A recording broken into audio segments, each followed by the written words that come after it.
use of PSC101 for cloning.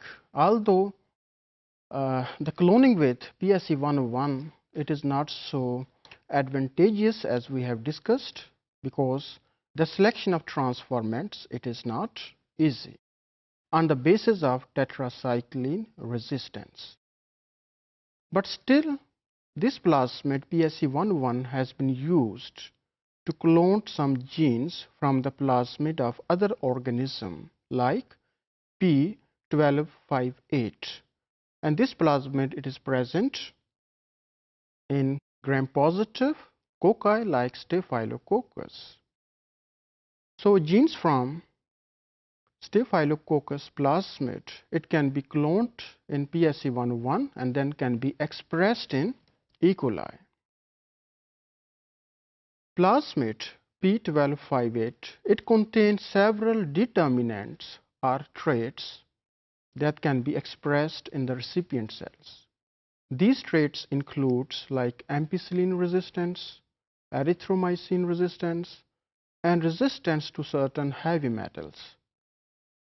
इसमें mercury आ जाती है और कैडमियम आ जाती है. तो ये सारे ट्रेट्स जो हैं ये स्टेफाइलोकोकस के प्लाज्मिड पे होते हैं.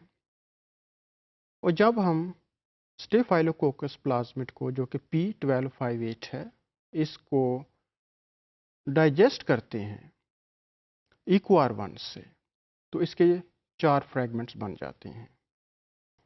That can be separated on agarose gel electrophoresis. So the plasmid DNA from PSC101, it can be digested with EQR1 restriction enzyme, and similarly the plasmid of Staphylococcus, it can also be fragmented by using EQR1. When they are ligated together, then the transformants can be screened for the presence of antibiotic resistance genes, that is tetracycline from PSC101 and ampicillin from P1258. How it is possible? These diagrams, it showed the cloning of Staphylococcus aureus genes that contained on plasmid 1258, P1258, and it contained different type of selectable markers like ampicillin, erythromycin, gene for mercury resistance, and cadmium.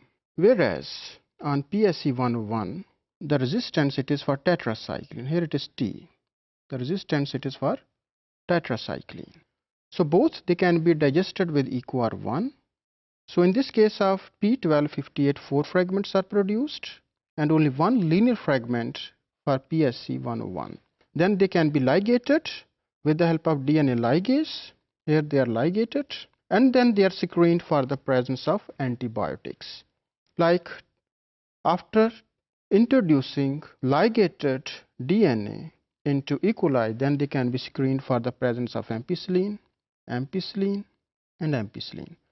So in some cases, there will be no ampicillin resistance, and where ampicillin resistance present here, the transformants, they are further screened for tetracycline, so that the genes from Staphylococcus aureus plasmid, for example, ampicillin resistance, it can be combined with tetracycline resistance from PSC101. So this is one of the example of the cloning of genes from other plasmids into PSC101.